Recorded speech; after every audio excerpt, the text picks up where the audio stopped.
Good.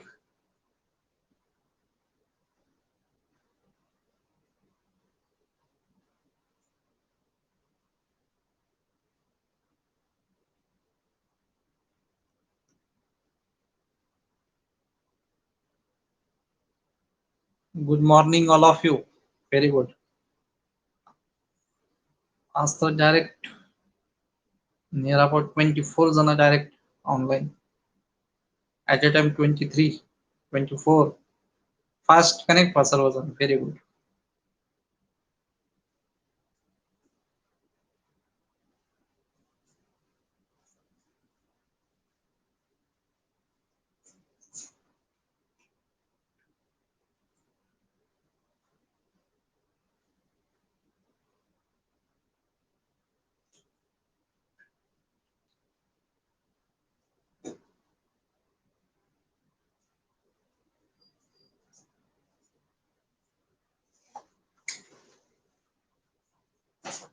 आहेत सर्वजण.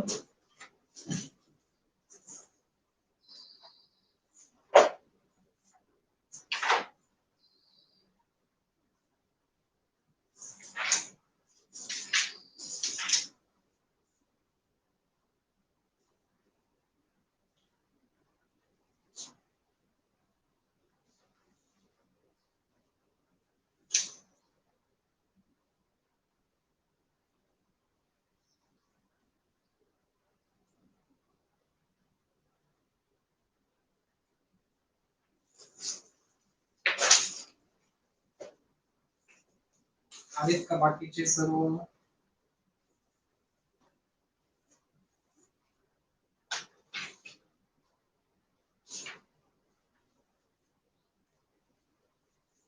ठीक आहे.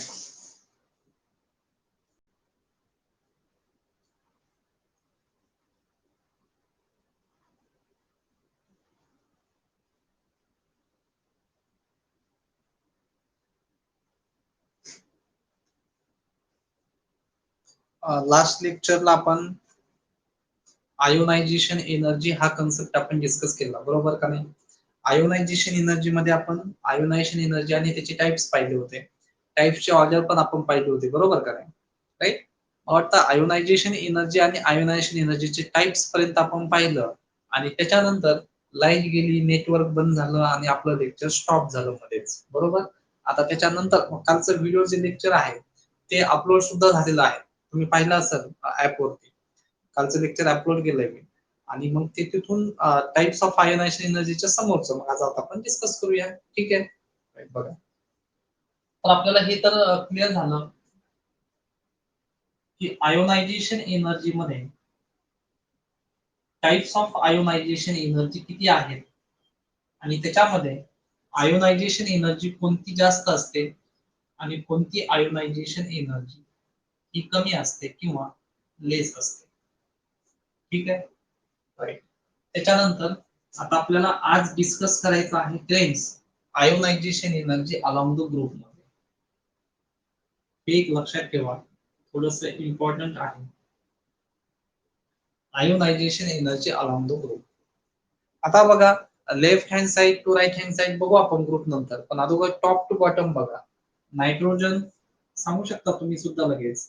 नायट्रोजन, फॉस्फरस, आर्सेनिक, अँटीमनी आणि बिस्मथ. इलेक्ट्रॉनिक कॉन्फिगरेशन 2s2 आणि 2p3. आता मधली इलेक्ट्रॉनिक कॉन्फिगरेशन देण्यासाठी मी वेळ घालत नाही, तुम्ही लिहा ते मध्ये. आणि शेवटचं electronic configuration C6 6p3. Total 3 अधिक 2. How many electrons in valence shell? 5 electrons. Right. Those elements having the maximum force of attraction between these 5 electron and nucleus, that elements having the maximum ionization energy. सांगा मग, कोणाचा force of attraction जास्त आहे? Nitrogen कडे.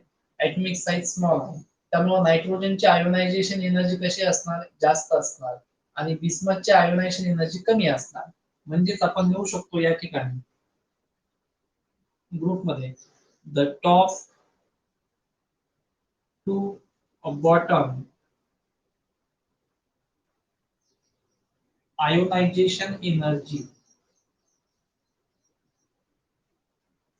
Ionisation energy decreases, कमी लागते बिसमथला electron lose करायला, कारण ऍटॉमिक साइज लार्ज आहे आणि फोर्स ऑफ अट्रॅक्शन कमी आहे. डिक्रीज कशामुळे, हे कारण काय आहे याचं? Because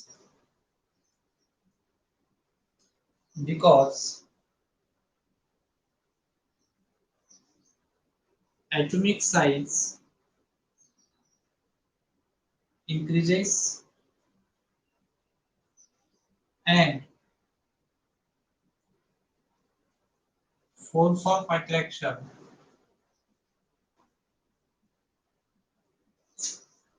increases. atomic size काय होते?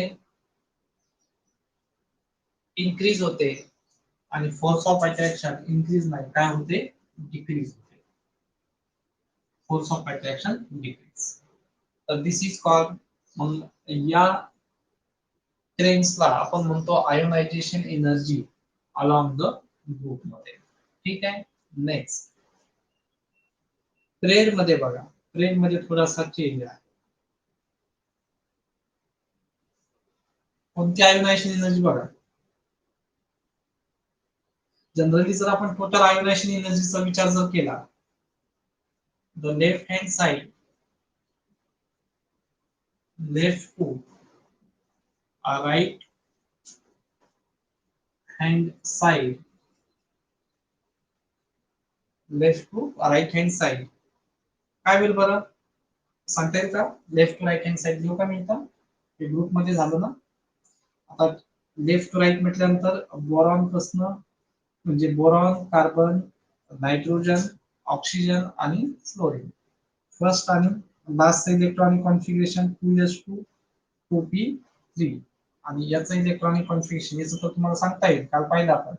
याचं इलेक्ट्रॉनिक कॉन्फिगरेशन 2s2 2p5. बघा 5 अधिक 2 7 आणि 3 अधिक 2 किती? 5. त्याच्या व्हॅलन्स सेल मध्ये 5 इलेक्ट्रॉन आहेत आणि याच्या व्हॅलन्स सेल मध्ये किती इलेक्ट्रॉन आहेत? 7 इलेक्ट्रॉन्स आहेत. सेल तर सर्वांच्या म्हणजे दोघांच्याही सेल कशा आहेत? सेम आहे. आता तुम्ही सांगा, याच्या व्हॅलन्स सेल मध्ये 5 आणि 2 किती झाले? 7 इलेक्ट्रॉन, आणि याच्या व्हॅलन्स सेल मध्ये 3 आणि 2 किती इलेक्ट्रॉन झाले? 5 इलेक्ट्रॉन. मग सांगा बरं आता कोणामध्ये फोर्स ऑफ अट्रॅक्शन जास्त असेल? फ्लोरीन मध्ये. म्हणून left hand side to right hand side, ही लेफ्ट साइड आहे आणि ही कोणती साइड आहे? राइट साइड आहे. पिरियोडिक टेबलच पाहिजे तुमच्या समोर. पिरियोडिक टेबल मध्ये लगेच पाहिले की लक्षात येईल, ही लेफ्ट आणि ही right hand side. Left hand side to right hand side, ionisation energy काय म्हणणार? इन्क्रीजेस. कशामुळे बरं इन्क्रीज? बिकॉज, त्याला आपण पाहिलं, because atomic size, because atomic size decreases and force of attraction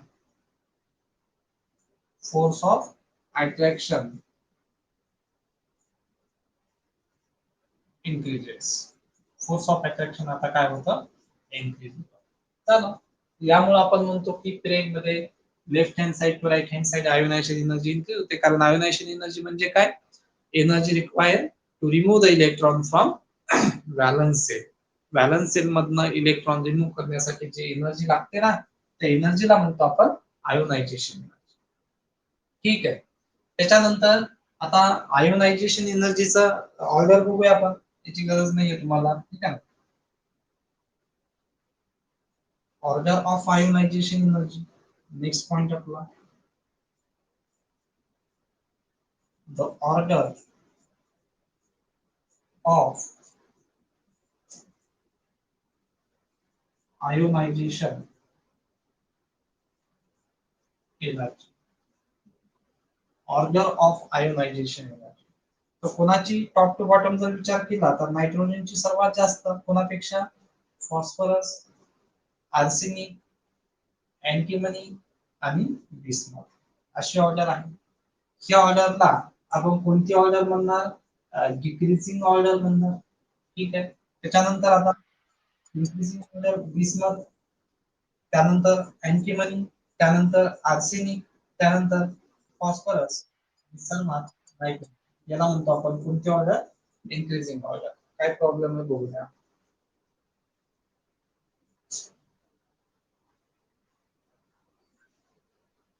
okay, कळालंय ना?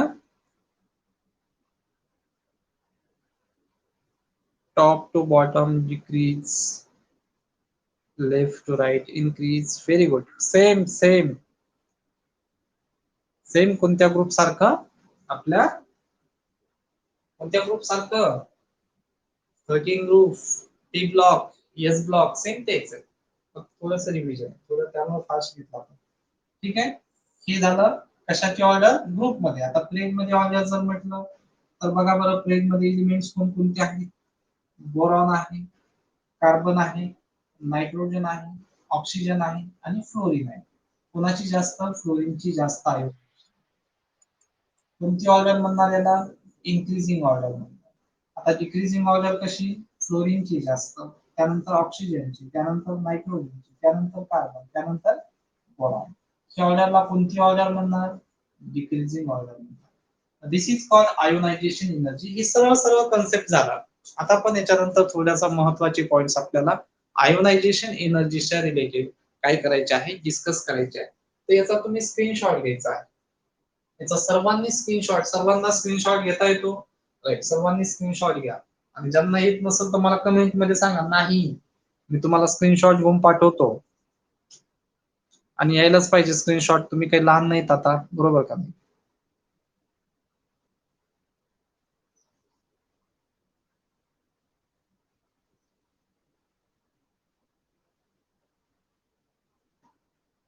ओके.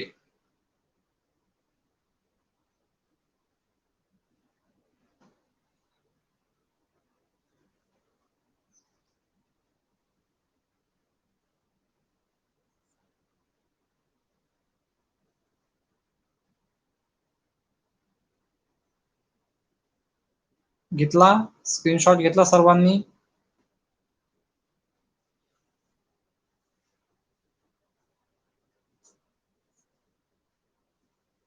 चला, नाही घेता आला स्क्रीनशॉट तर लेक्चर एक संध्याकाळपर्यंत अपलोड होतं, आणि संध्याकाळी मग अपलोड झाल्यानंतर तुम्ही वाटल्यास त्याचे नोट्स तयार करून ठेवत जा. नेक्स्ट, आता प्रत्येक आयोनायझेशन एनर्जीचा आपल्याला विचार करायचा आहे. बघा, आता याच्यानंतर महत्वाचे पॉइंट्स कोणकोणते बघा. आता आपण म्हटलं ionization energy left hand side to right hand side increases. Left hand side to right hand side म्हणजे कसं?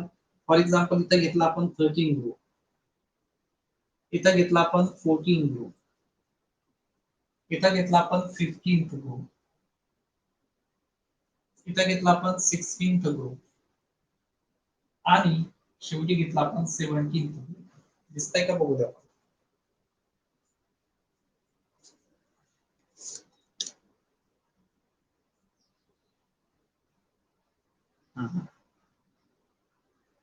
ठीक आहे.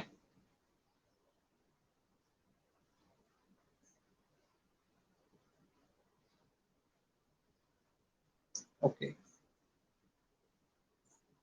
13, 14, 15, 16 आणि 17 ग्रुप. ते लेफ्ट साइड आहे ही, आणि ही कोणती आहे? Right side. आता बघा, लेफ्ट साइड कडून राईट साइड कडे जात असताना आपण म्हणतो की 15 ग्रुप टू किंवा 13 group two 17 group left to right ionization energy काय म्हणतो? इन्क्रीज म्हणतो, बरोबर.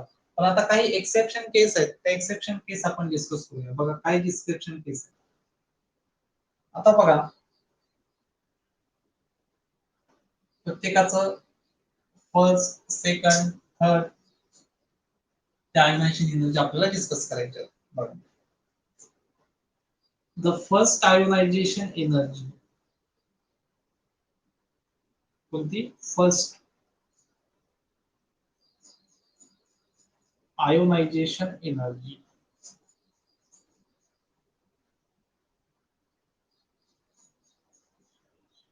first ionization energy of 15th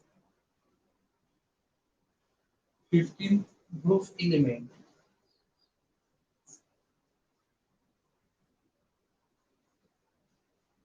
is more than कोणता group element 16th group element. आता हे कॉम्पिटिटिव्ह एक्झामचे पॉइंट्स आहेत. आता बघा कन्फ्युजन कसं आहे, आताच तर आपण म्हणलं left hand side to right hand side ionisation energy increases, पण इथं लगेच म्हटलंय आता 15 टू 16 म्हटलं तर 15 लेफ्ट लाईन आणि हा राईट लाईन, तर मग 16 ची आयोनायझेशन एनर्जी जास्त पाहिजे कोणापेक्षा 15 पेक्षा, पण इथं तर पॉइंट दिलाय 15 ग्रुपची आयोनायझेशन एनर्जी काय आहे, मोर आहे कोणापेक्षा 16 ग्रुप पेक्षा. पण कोणती म्हटलंय, फर्स्ट आयोनायझेशन एनर्जी, ही आयोनायझेशन. आता हे काय म्हटलं तर इलेक्ट्रॉनिक कॉन्फिगरेशन काढल्यानंतर तुमच्या लक्षात येईल बघा या 15 ग्रुपचं जनरल इलेक्ट्रॉनिक कॉन्फिगरेशन काय आहे, NH2 आणि Np3 आहे. या 16 ग्रुपचं जनरल इलेक्ट्रॉनिक कॉन्फिगरेशन काय आहे, NH2 Np4 आहे. आता यांची बॉक्स डायग्राम ड्रॉ जर केली आपण तर बघा पी मध्ये किती बॉक्स, 3 बॉक्स असतात, प्रत्येक बॉक्स हाफ फिल आहे. आणि इथं बघा यस इथे पण 2 इलेक्ट्रॉन आणि प्रत्येक बॉक्स मध्ये 1 2 आणि 3, 1 2 3 4 प्रत्येक बॉक्स मध्ये बघा. आता बघा फर्स्ट म्हणजे पहिला इलेक्ट्रॉन रिमूव्ह करायचा आहे, 15 ग्रुपचा पहिला इलेक्ट्रॉन म्हणजे हा इलेक्ट्रॉन रिमूव्ह करायचा आहे, आणि 16 ग्रुपचा पहिला इलेक्ट्रॉन म्हणजे हा इलेक्ट्रॉन रिमूव्ह करायचा, किंवा हा पीएच मधला जो आहे ना एक, तर हा इलेक्ट्रॉन रिमूव्ह करायचा आहे. तर बघा बरं एनर्जी आता कुठे लागेल जास्त, इथे लागेल का इथे लागेल. आता P4 ही इलेक्ट्रॉनिक कॉन्फिगरेशन आहे, तर हे एक तर कम्प्लीट फील्ड पण नाही आणि हाफ फील्ड पण नाही, म्हणजे कसं आहे इनकम्प्लीट फील्ड आहे. आणि इनकम्प्लीट फील्ड असेल तर कसं असतं, लेस स्टेबल असतं ते ऑर्बिटल, हे लेस स्टेबल ऑर्बिटल आहे. आणि इथं कसं आहे बघा पी ऑर्बिटल हे कसं आहे, एक्स्ट्रा स्टेबल आहे, हाफ फील्ड आहे. हाफ फील्ड मुळे याला काय मिळते, एक्स्ट्रा स्टॅबिलिटी मिळते. आणि मग जेव्हा आपण पहिला इलेक्ट्रॉन रिमूव्ह करतो तर पहिला इलेक्ट्रॉन रिमूव्ह करत असताना इथं स्टॅबिलिटी जास्त असल्यामुळे एनर्जी कशी लागेल, जास्त लागेल कोणाला, 15 ग्रुपला. म्हणून इथं लिहिलं आपण first ionization energy of 15 group element is more than 16 group element. कळलं का, बिकॉज याचं कारण इथं because because the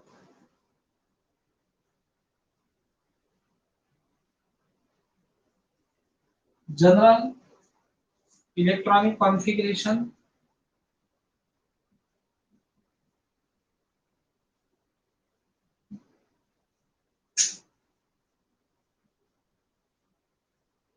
general electronic configuration of 15 group element is NS2 NP3, म्हणजे कसं हाफ फीट, म्हणजे कसं एक्स्ट्रा स्टेबल, किंवा ऍट ऍट कोणत्या आयोनायझेशन एनर्जीला, फर्स्ट आयोनायझेशन एनर्जीच्या वेळेस. कळलं का, फर्स्ट वेळेस. हा आता तुम्ही म्हणता मग अगोदर कमून लिहिलं तुम्ही left hand side to right hand side ionisation energy increases, असं का बरं लिहिलं, असं का लिहिलं, त्यावेळेस काय केलं जातं, टोटल आयोनायझेशन एनर्जीचा विचार केला जातो. टोटल म्हणजे फर्स्ट इलेक्ट्रॉन रिमूव्ह केला, second electron, third electron, fourth electron, fifth electron, six electron, असं. तर याच्या टोटलचा म्हटलं तर याच्या 4 + 2 6 इलेक्ट्रॉन एनर्जी जास्त लागणार आहे, आणि तर 3 + 2 5 इलेक्ट्रॉन एनर्जी कमी लागणार, म्हणून त्या ठिकाणी टोटलचा विचार केलाय, इथं फक्त विचार केलाय फर्स्ट आहे. कोण आलाय आता हे मध्येच, चव्हाण, चव्हाण करा तुमचं हे, ओ चव्हाण म्यूट करा तुमचं हे तुम्ही साऊंड.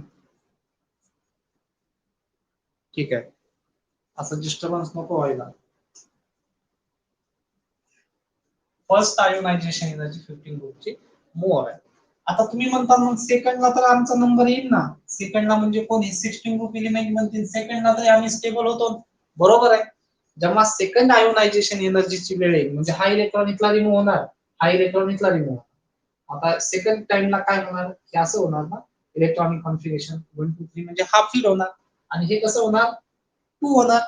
मग आता हे कसं आहे लेस स्टेबल आहे आणि हे कसं आहे मोर स्टेबल आहे. आता लेस स्टेबल म्हटलं की एनर्जी कमी लागेल काढण्यासाठी आणि मोर स्टेबल ज्याची स्टेबिलिटी जास्त असते त्याला एनर्जी जास्त लागेल. इथं एक्स्ट्रा स्टेबल केव्हा पण सेकंड टाइमला. बरोबर. तर फर्स्ट टाइमला 15 ग्रुप होता, सेकंड टाइमला कोणाची एनर्जी जास्त सेकंडची. आता आपण ते लिहूया काय बरं. The second ionisation energy I2 बरोबर. The second ionization energy of 16th group element 16th group elements is more than कोणापेक्षा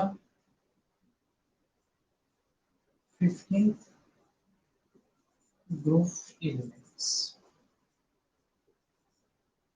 किंवा असंही म्हणू शकतो तुम्ही 15th अँड 17 ग्रुप असंही म्हणू शकता. 16 ग्रुपची सेकंड आयोनायझेशन एनर्जी ही 15 पेक्षा 17 पेक्षा सुद्धा जास्त आहे.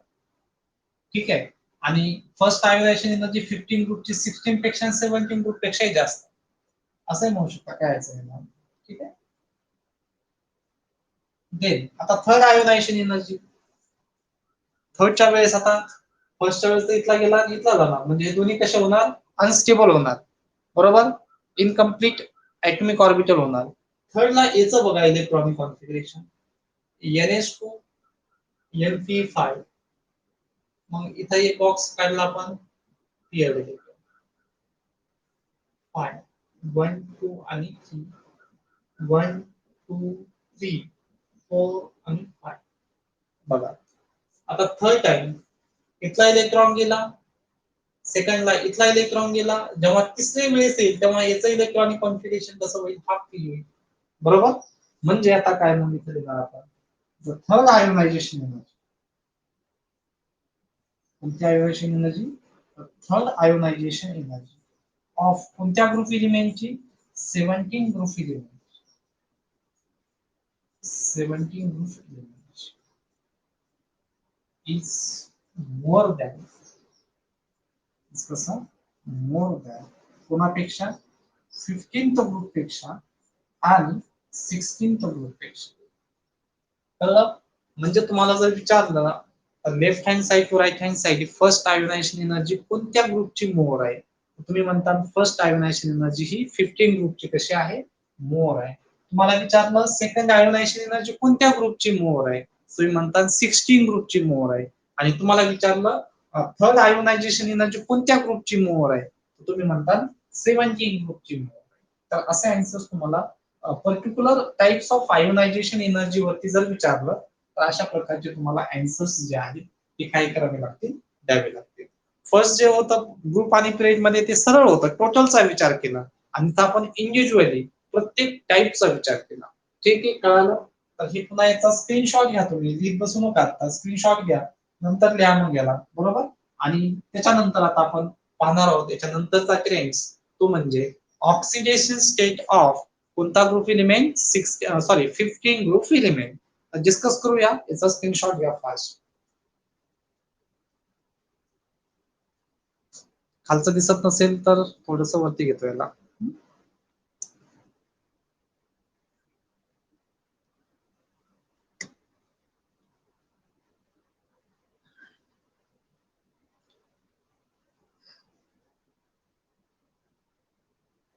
घेतला का स्क्रीनशॉट या लवकर.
घेतला स्क्रीनशॉट सर्वांनी?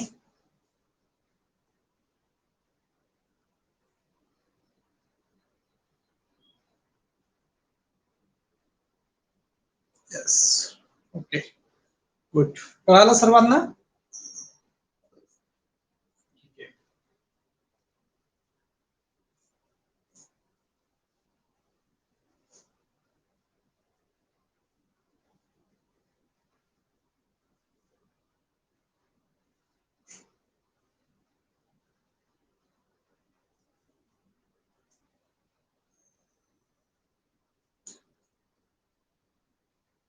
आता नेक्स्ट बघूया आपण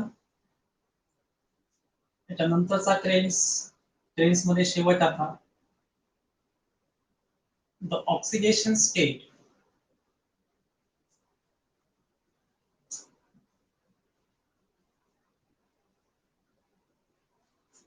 ऑफ 15 ग्रुप म्हणजे चाल्कोजन्स. चाल्कोजन्स फॅमिली म्हणतात 15 ग्रुप आणखी. चाल्कोजन्स का म्हटलं? पिंकोजन्स म्हटलं, पिंक्टोजन्स म्हटलं आहे का नाही? पिंक्टोजन्स का म्हटलं 15 ग्रुपला? Bad smell. आणि 16 ग्रुपला चाल्कोजन्स म्हटलं. ठीक आहे. आता 15 ग्रुपचं general electronic configuration, oxidation state कशा करायच्या माहिती आहे तुम्हाला? दिसत नाही वरचं.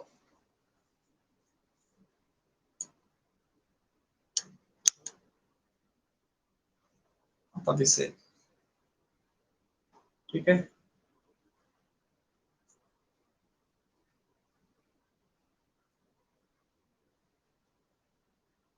ओके. 15 ग्रुपच्या ऑक्सिडेशन स्टेट कशा काढायच्या बघा. स्किल आता 15 ग्रुपच्या आल्या तर 16, 17, 18 ग्रुपच्या येतात बघा. कसं बघा, 13 ग्रुपच्या पाडल्या होत्या आपण, तसंच सेम बघा. General electronic configuration short form मध्ये देतो. जनरल इलेक्ट्रॉनिक कॉन्फिगरेशन 15 ग्रुप एलिमेंटचं काय आहे? NH2 आणि NP3. NH2 म्हटल्यानंतर बघा पिअर आणि NP3 म्हटल्यानंतर बघा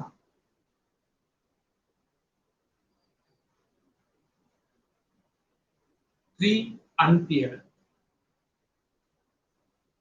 बघा बरं, ग्राउंड स्टेटला ऑक्सिडेशन स्टेट 1, 2, 3 हे 3 आणि हे 2 किती झाले? 5. Total number of valence electron किती? 5. How many electrons require to complete octet? Octet complete करण्यासाठी किती इलेक्ट्रॉनची गरज? आणखी 3 इलेक्ट्रॉनची गरज. मग हे 3 आणि 2 5 आणि ह्या 3 सोबत आणखी 3 काय केले? शेअर केले. तर ऑक्सिडेशन स्टेट काय होईल? +3. इथे लिहितो मग +3. बरोबर. ही +3 केव्हा मिळाली? लॉसच्या वेळेस नाही मिळाली. काय केव्हा मिळाली? शेअरिंगच्या वेळेस मिळाली. इथे लिहितो मी शेअरिंग ऑफ इलेक्ट्रॉन. 3 इलेक्ट्रॉन यानं दुसऱ्या 3 इलेक्ट्रॉन सोबत शेअर केले अमोनिया सारखं. नायट्रोजननं 3 इलेक्ट्रॉन अमोनियामध्ये 3 हायड्रोजन सोबत शेअर केले, म्हणून शेअरिंग मुळे काय म्हणणार? +3 म्हणणार. ठीक आहे. त्यानंतर दुसरी ऑक्सिडेशन स्टेट काय असू शकते? 3 + 2 that is 5. How many electrons? 3 electron. म्हणजे हे एलिमेंट 3 इलेक्ट्रॉन गेन पण करू शकतात ना. 3 आणि 2 5 आणि दुसऱ्याचे 3 याच्यामध्ये आणले तर किती होतील? 8 होतील. म्हणजे जेव्हा गेन कराल तेव्हा ऑक्सिडेशन स्टेट काय असेल? -3. म्हणजे -3 ही ऑक्सिडेशन स्टेट केव्हाची असते? Gain of electron. He oxidation state केव्हा असेल? Gain of electron. कळलं का? NH2 आणि NP3 मध्ये देन आता +3 आणि -3 झालं. आता याचं एक्सायटेशन होऊ शकतं. पाहिलं ना आपण एक्सायटेशन कसं? याच्यानंतरचं MQ ऑर्बिटल कोणतं असतं? D0. या D कडे नंबर ऑफ बॉक्स किती असतात? हेही सर्वांना माहित आहे. किती बॉक्स असतात? 1, 2, 3, 4, 5. बरोबर. 5 बॉक्स असतात. आता काय करू शकतो?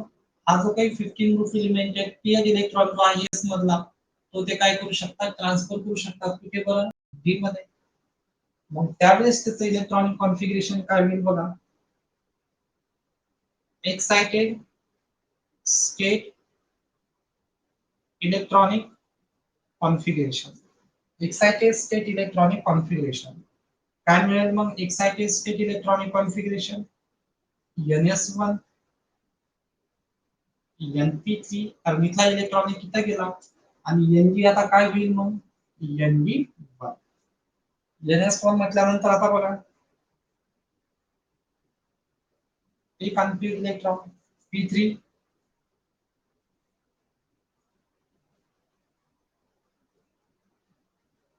1 2 3 अनपेड इलेक्ट्रॉन आणि D मध्ये बघा 1 2 3 4 and 5 किती टोटल अनपेड इलेक्ट्रॉन 5 बघा 1 2 3 4 5 अनपेड इलेक्ट्रॉन्स. ठीक आहे.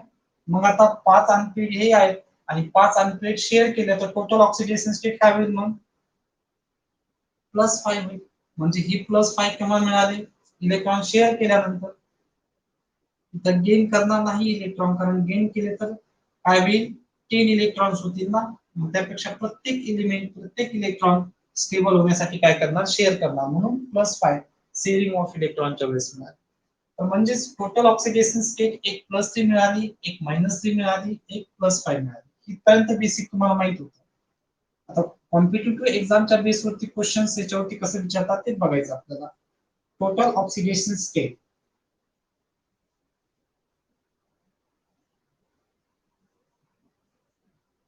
of 15 group element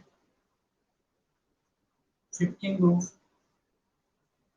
कोणत्या मग फर्स्ट कोणती आहे +3, दुसरी कोणती आहे -3, तिसरी कोणती आहे +5. हा टोटल ऑक्सिडेशन स्टेट आहे. ठीक आहे. आता ह्या तीन पैकी कोणता एलिमेंट कोणती ऑक्सिडेशन स्टेट मोल दाखवतात किंवा त्या ऑक्सिडेशन स्टेटला स्टेबल राहतात. सेम 13 ग्रुप एलिमेंट सारखंच आहे. आता टॉप कडून बॉटम कडे तुम्ही काय करा अगोदर याचा स्क्रीनशॉट घ्या 2 मिनिटांमध्ये फास्ट. मग आपण बघूया ऑक्सिडेशन स्टेट ऍज पर कसा कॉम्पिटिटिव्ह व्ह्यू म्हणजे कॉम्पिटिटिव्ह एक्झामला ऑक्सिडेशन स्टेट वरती कसे क्वेश्चन्स विचारतात हे बेसिक लिहून घ्या. तुम्हाला स्क्रीनशॉट घ्या त्याचा. मग आपण बघूया एमसीक्यूज मध्ये कसं क्वेश्चन विचारतील.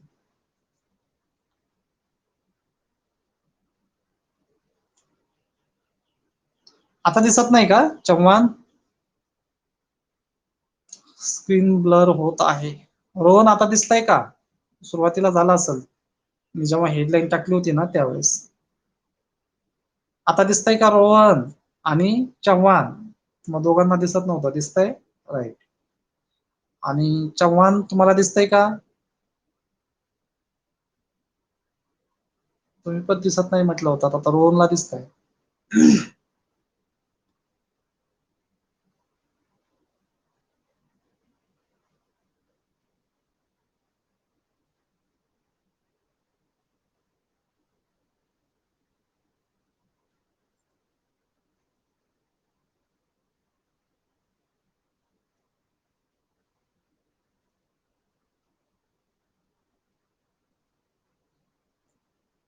चला ठीक आहे.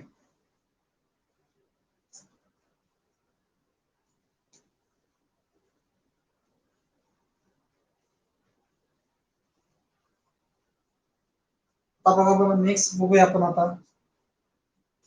ऑक्सिडेशन स्टेट पर्टिक्युलर कॉम्पिटिटिव्ह झोनला आपल्याला कसं विचारते. ठीक आहे. आता डिटेलच बघूया आपण बघा कसं.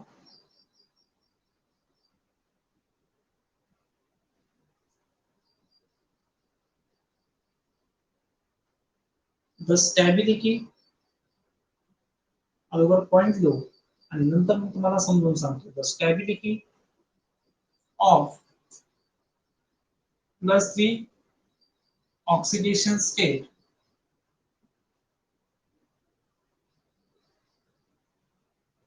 stability of +3 oxidation state increases. ठीक आहे. and -3 आणि +5 यांची स्टॅबिलिटी काय होते डिक्रीजेस. कळलं का? बघा आता कसं बघा तुम्ही जर विचार केला टॉप कडून बॉटम कडे नायट्रोजन फॉस्फरस आर्सेनिक, अँटीमनी आणि बिस्मथ. किती sale? 2 sale. 2s2 2p3 3s2 3p3 4s2 4p3 5s2 5p3 आणि 6s2 6p3. आता बघा, हा मोर स्टेबल आहे. इथे लिहितो मी, मोर स्टेबल कोणत्या ओएस ला? +3 च्या ह्या ओएस ला. आणि या ठिकाणी लिहितो, हा मोर स्टेबल कोणत्या ओएस ला? -3 ओएस ला मोर स्टेबल. असं का? तर साईज काय होते? इन्क्रीज होते. न्यूक्लियस फर्स्ट सेकंड, तसं डायरेक्ट खाली येतो आपण. Nucleus first second third fourth fifth six. ठीक आहे. त्याच्यानंतर किती बरं? 2s2 2p3 इथं 6s2 6p3 बॉक्स मध्ये इथं 2 इलेक्ट्रॉन आणि या ठिकाणी 3 इलेक्ट्रॉन्स. या ठिकाणी पुन्हा 2 इलेक्ट्रॉन्स. या ठिकाणी 3 इलेक्ट्रॉन्स. ठीक आहे. आता बघा, -3 ला +3 ला. +3 ला का? आता बघा, +3 ला का ते बघू. तर +3 ला का? तर हे जे काही इनर सेल आहेत, इनर सेल ह्या, जर ऑक्सिडेशन स्टेट जर तुम्हाला काढायची असेल तर आता 6s कसा आहे? स्टेबल आहे. म्हणजे ऑक्सिडेशन स्टेट म्हणजे रिएक्टिव्हिटी, रिएक्टिव्ह पाहिजे तो इलेक्ट्रॉन. रिएक्टिव्ह जर पाहिजे असेल हा इलेक्ट्रॉन, तेव्हाच तर हा बॉन्ड फॉर्मेशन मध्ये पार्टिसिपेट करत. कारण ऑक्सिडेशन स्टेट म्हणजे number of electron take part in bond formation. तर हे सध्या स्टेबल आहे. हा ऍक्टिव्ह नाही. का ऍक्टिव्ह नाही? कारण याचं इंटरॅक्शन या न्यूक्लियस कडे कसं आहे? व्हेरी लेस आहे, खूप कमी आहे. का कमी आहे? कारण या इनर सेल त्याला कारणीभूत आहेत. कोणत्या सेल? या सेलला आपण कोणत्या सेल म्हणतो? इनर सेल म्हणतो. तर ह्या इनर सेल काय करतात? ह्या 6s इलेक्ट्रॉनला झाकून घेतात. म्हणजे असं ह्या न्यूक्लियसला झाकून ठेवतात इनर सेल. आणि मग न्यूक्लियसचं ह्या s ऑर्बिटल सोबत इंटरॅक्शन कमी होतं आणि मग हा s ऑर्बिटल आहे त्या पोझिशनलाच राहतो.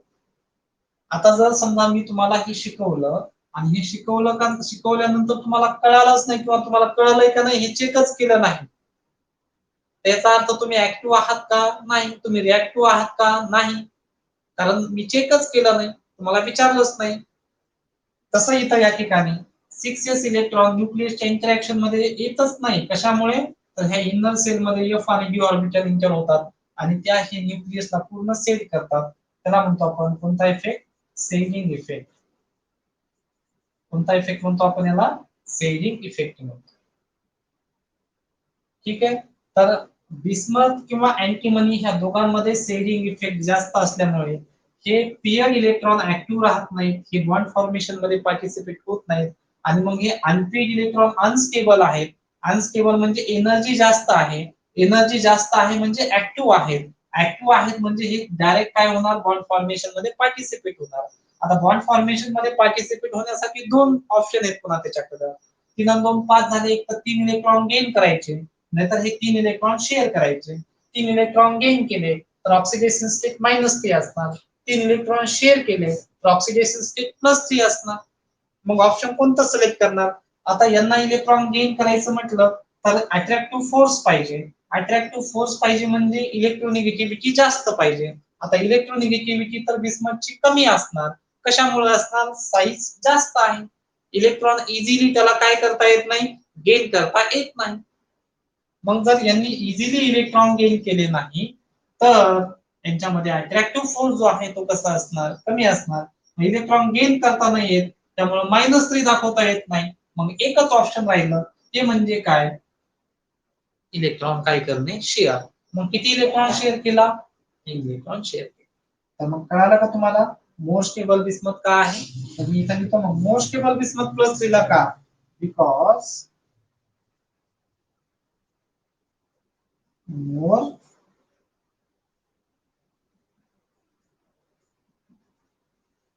Saving effect. काय कारण आहे याच्यामध्ये सेव्हिंग इफेक्ट कसा आहे मोर आहे, याच्यामध्ये सेव्हिंग इफेक्ट नाही. ठीक आहे, आता याचा क्लिअर झालं का +3 का?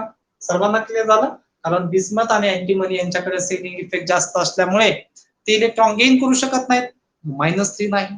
इलेक्ट्रॉनचं एक्सायटेशन सुद्धा करू शकत नाही कारण ऍक्टिव्ह नाहीत ना ही इलेक्ट्रॉन, इथं जायलाच नाही ना, डी ऑर्बिटल मध्ये जातच नाहीये, म्हणजे फक्त 3 अनपेड शेअर केले 3 इलेक्ट्रॉन, म्हणून सेव्हिंग इफेक्ट मुळे +3 ला स्टेबल. आता नायट्रोजन -3 ला का? +3 ला का नाही आणि +5 ला का नाही? आता +3 ला का नाही? इलेक्ट्रॉन शेअर करण्याची गरज नाही, आला इलेक्ट्रॉन की घे, आला इलेक्ट्रॉन की घे. कशामुळे? कारण इलेक्ट्रोनिगेटिव्हिटी जास्त आहे, अट्रॅक्टिव्ह फोर्स जास्त आहे, बरोबर का नाही? आणि अट्रॅक्टिव्ह फोर्स आणि इलेक्ट्रोनिगेटिव्हिटी मोर असल्यामुळे नायट्रोजन -3 या ऑक्सिडेशन स्टेटला मोर स्टेबल आहे असं तुम्हाला विचारलं तर का म्हटलं तर बिकॉज तुमचा आन्सर असेल का बरं मोर ईएन आहे, इलेक्ट्रोनिगेटिव्हिटी कशी आहे मोर आहे. नायट्रोजन -3 ला, बिस्मथ कशाला +3 ला. आता हे मधले आता हे +5 दाखवत नाही बघा नायट्रोजन डज नॉट शो +5 कारण 2s2 2p3 आणि याच्या नंतरचं ऑर्बिटल कोणतं राहतं अपोपाउस मध्ये 3s राहतं. तर ह्या इलेक्ट्रॉनला s ऑर्बिटलला म्हणजे दुसऱ्या कक्षेमधून तिसऱ्या कक्षेमध्ये इलेक्ट्रॉन जंप होतो का? नाही. इलेक्ट्रॉन कुठे जंप होतो? तिसऱ्या कक्षेमधून. तिसऱ्या कक्षेची उपकक्षा आहे 3p आणि त्याच्यानंतर कोणतं 3d. म्हणजे कक्षेचा नंबर कसा पाहिजे? सेम पाहिजे. कक्षेचा नंबर सेम पाहिजे तेव्हा इलेक्ट्रॉन जंप करू शकतो 3s मधून 3d मध्ये. पण इथं 2s 2p आणि 2d आहे का? ऑर्बिटल प्रेझेंट आहे का अपोपाउस मध्ये? नाही. अपोपाउस मध्ये 2d नाहीये, म्हणून 5 इलेक्ट्रॉन अनपेड तयार करता येतात का? नाही करता येत. म्हणून हा जो काही नायट्रोजन आहे तो +5 ऑक्सिडेशन स्टेट सुद्धा दाखवू शकत नाही. आलंय का लक्षात? लक्षात ठेव. तिथं लिहितो मी, लगेच लिहितो इथं, नंतर पॉइंट लिहिणार आहे मी, सही लिहितो.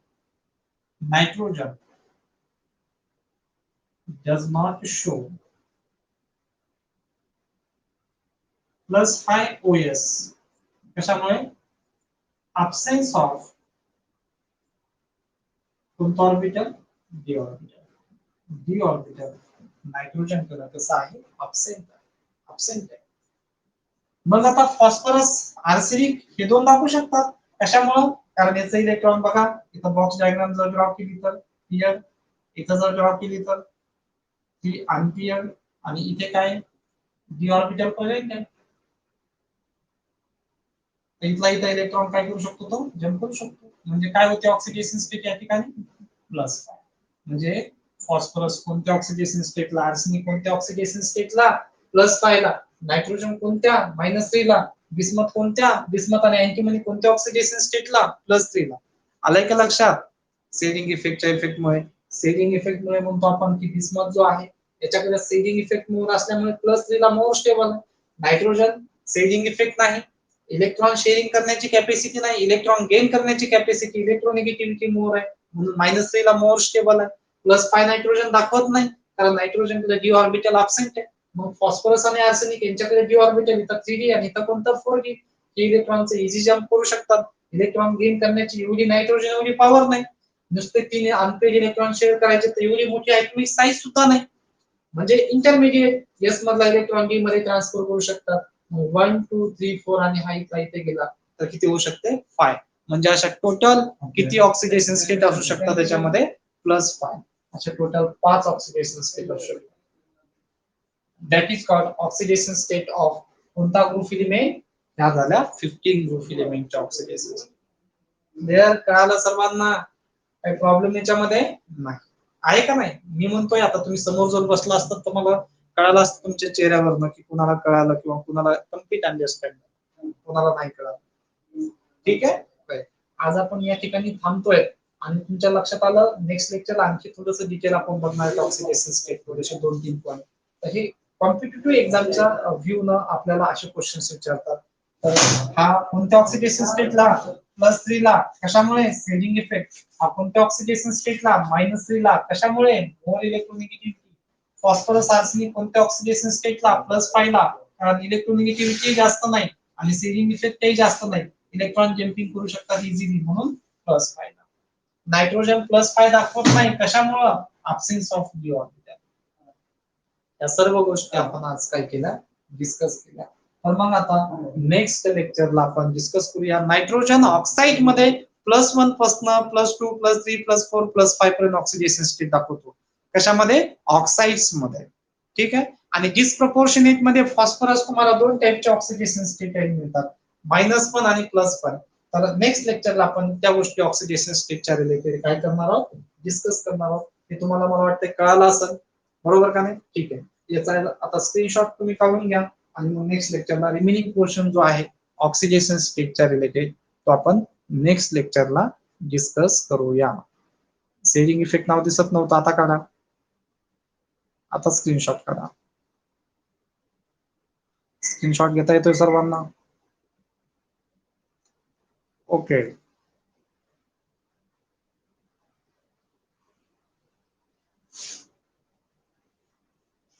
No problem. ठीक आहे. थँक्यू. आज थांबू आपण. ओके. गुड डे सर्वांना. चांगला अभ्यास करा दिवसभरामध्ये.